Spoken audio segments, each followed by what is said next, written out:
P T I کے surprise کی صورت میں سینئر صحافی اور تجزیہ نگار انصار عباسی کے مطابق عمران خان کے لیے بہتر ہوتا کہ اپنی زیر طاق سیاسی جماعت کے مستقبل کو بچانے اور آنے والے انتخابات میں تحریک انصاف کے الیکشن لڑنے کی صورتحال کو بہتر بنانے کے لیے تحریک انصاف کے ان سیاستدانوں پر اعتبار کرتے جو فوج مخالف بیانیے کا کبھی حصہ نہیں رہے۔ لیکن خان صاحب نے ایک طرف تو اپنی جماعت کی سیاست ایسے وکلاء کے حوالے کر دی ہے جو ایک نئی لڑائی لڑنے کا ارادہ رکھتے ہیں، اور دوسری جانب تحریک انصاف کی کور کمیٹی میں اب بھی ان رہنماؤں کی اکثریت ہے جو انڈر گراؤنڈ ہے اور جنہیں پولیس اور ایجنسیاں گرفتاری کے لیے تلاش کر رہی ہیں۔ اپنی اور اپنی جماعت کی مقبولیت کے ضامن میں خان صاحب نے فوج سے ہی ڈائریکٹ ٹکر لے لی، اور پھر اس کے بعد جو ہوا اور جو ہو رہا ہے وہ سب کے سامنے ہے۔ 9 مئی کے بعد تحریک انصاف تتر بتر ہو گئی، اس کے کوئی 200-250 سابق ممبران اسمبلی اور رہنما پارٹی چھوڑ گئے، نئی سیاسی جماعتیں بن گئی، عمران خان سمیت کئی رہنما گرفتار ہو گئے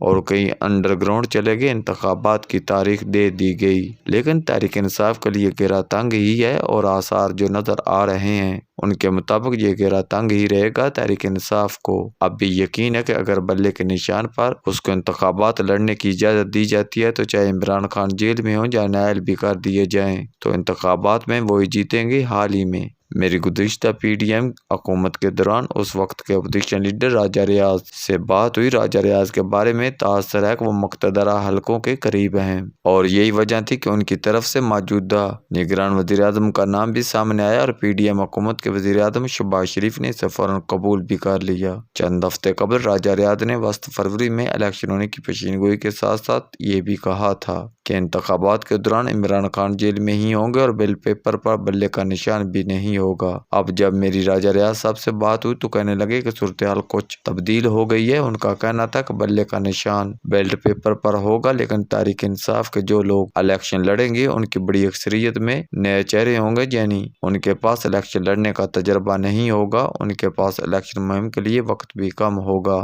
جبکہ ماضی کے برعکس تحریک انصاف کو الیکشن کے لیے فنڈنگ کی بھی کمی ہوگی۔ راجہ ریاض کے مطابق ان وجوہات کے باعث تحریک انصاف بہت کم سیٹیں جیتے گی۔ ہو سکتا ہے کہ تحریک انصاف کے بارے میں ایسی ہی حکمت عملی دیکھنے کو ملے۔ تحریک انصاف کے رہنماؤں کے مطابق بیلٹ پیپر پر اگر بلے کا نشان ہوتا ہے تو تمام تر مشکلات کے باوجود تحریک انصاف الیکشن جیتے گی۔ اگر واقعی ایسا ہی ہوتا ہے اور تحریک انصاف انتخابات میں سرپرائز دے دیتی ہے تو کیا پی ٹی آئی کی قیادت نے یہ سوچا ہے کہ ایسے سرپرائز کے بعد پھر کیا ہوگا، خصوصاً ایسی صورتحال میں جبکہ عمران خان اور اسٹیبلشمنٹ کی لڑائی کا خاتمہ نہیں ہوا؟ جن کو تحریک انصاف کی جیت کا یقین ہے وہ اس نکتہ کا متعلق سوچ بچا ضرور کریں، کیونکہ انتخابات کے بعد پاکستان کسی نئی کھینچا تانی کا متحمل نہیں ہو سکتا، اور 9 مئی کے بعد اگر تحریک انصاف کے اندر کوئی اب بھی یہ سوچ رہا ہے کہ وہ اپنی مقبولیت کے باعث وہ کوئی نئی لڑائی لڑ کر جیت سکتا ہے تو ایسا مجھ کو ممکن نظر نہیں آتا، اور نہ ہی پاکستان کی قوم بشمول تحریک انصاف کے ووٹر کی بڑی اکثریت